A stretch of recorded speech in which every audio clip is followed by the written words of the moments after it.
அவர் அம்மாக்காக பண்ணியிருக்காரு. அவ்வளோதான். அவங்க என்ன படிச்சிருக்காரு? Engineering, automobile engineer. அவன் படிச்சு ஒன்றும் யூஸ் இல்லை, வீட்டில் தான் வச்சுருக்கான். நான் ஒரு குழந்தை மாதிரி நான் வீட்டில் வச்சுருக்கேன். அவனுக்கு வந்து யாருன்னா குத்திட்டு நடந்து போய் பார்த்துருக்கீங்களா? அப்படி இருக்கிறோம். என்ன வச்சு வீட்டில் காய் கட் பண்ற மாதிரி கத்தி எடுத்துட்டு போயிருக்கான். இல்லம்மா, இதுக்கு முன்னாடி அவர் ஏதாவது தப்பு எதுவுமே பண்ணது இல்ல. நீங்க டெஸ்ட்ல அவனை போட்டு பாருங்க, ஒரு கம்ப்ளைண்ட் அவனுக்கு. 26 ஆட்டோ பாலிடெக்னிக் படித்தான். விக்னேஸ்வரர் வழக்கறிஞர் முறையில் அவங்க பேரண்ட்ஸையும் அவங்க தம்பிங்களையும் பார்க்க வந்திருக்கோம். அது நேற்று நடந்த விஷயம் முற்றிலும் தவிர்க்க முடியாது. இது அரசாங்கத்தை எந்த குறை சொல்லியும் தப்பு கிடையாது. எந்த அரசாங்கம் இருந்தாலும் இது நடந்திருக்க வேண்டியதான். ஏன்னா இது தனிநபரோட செயல். இது எந்த அவன் ரவுடிசமோ அவன் முன்னாடி ப்ரீவியஸ் கேஸோ எதுவும் கிடையாது.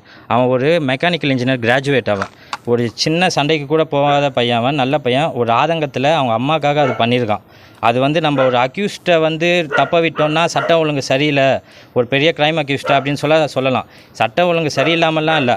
அவன் மேலே என்னென்ன கேஸ் போட முடியுமோ எல்லாமே போட்டிருக்காங்க. மொத்தம் 6 BNS case, 127, 115, 121, 118, 109, attempt to murder, 351, மொத்தம் 6 பிஎன்எஸ் கேஸு. ஒரு தமிழ்நாடு மெடிக்கல் ப்ரொடெக்ஷன் ஆக்ட் 2008 வந்து அதுவும் போட்டிருக்காங்க. மொத்தம் 7 கேஸு, 6 பிஎன்எஸ்ஸு, ஒரு ஸ்பெஷல் ஆக்ட் ஒன்று, மொத்தம் 7 கேஸ் போட்டிருக்காங்க.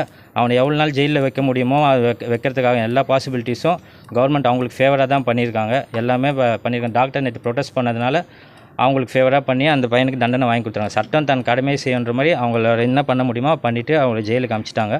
இதுக்கப்புறம் கோர்ட் ப்ரொசீடிங்ஸ் என்னன்னு சொல்லிட்டு நாங்கள் அது பார்த்துட்டு அவர் ஃபாலோ பண்ணோம்.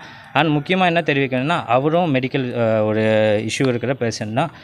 அவரும் கிரிட்டிக்கலாக இருக்கார். அவரோட ரிப்போர்ட்ஸ் தான் இது எல்லாமே. இப்போ வரைக்குமே அவர் ட்ரீட்மெண்ட் எடுத்துகிட்டு தான் இருக்கார். எல்லா ட்ரீட்மெண்ட்டும் எடுத்துகிட்டு தான் இருக்கார். அவர் மாத்திரை இல்லைன்னா அவருக்கு வீசிங் ப்ராப்ளம் வரும், மயக்கம் போட்டு கீழே விழுவாருன்னு சொல்லி இப்போ தான் அவங்க பேரண்ட்ஸ் கிட்ட பேசிட்டு வந்தோம். ஸோ மெடிக்கல் ஃபிக்ஸ் வருமா மேடம்?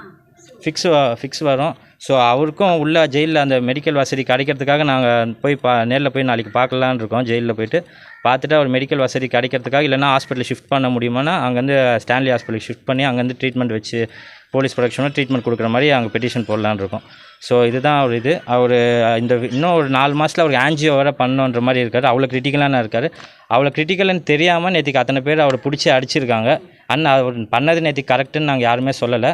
சட்டப்படி பார்த்தா அவர் பண்ணது தப்பு. ஒரு மனிதாபிமானத்தோடு பார்த்தா ஒரு அம்மாக்காக அவர் பண்ணியிருக்காரு.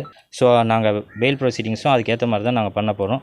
அவர் ஒன்றும் சரித்திரப்பாளி குற்றவாளியோ பெரிய அக்யூஸ்டோ அந்த மாதிரிலாம் ஒரு இன்ஜினியரிங் கிராஜுவேட். அவர் அம்மாக்காக பண்ணியிருக்காரு.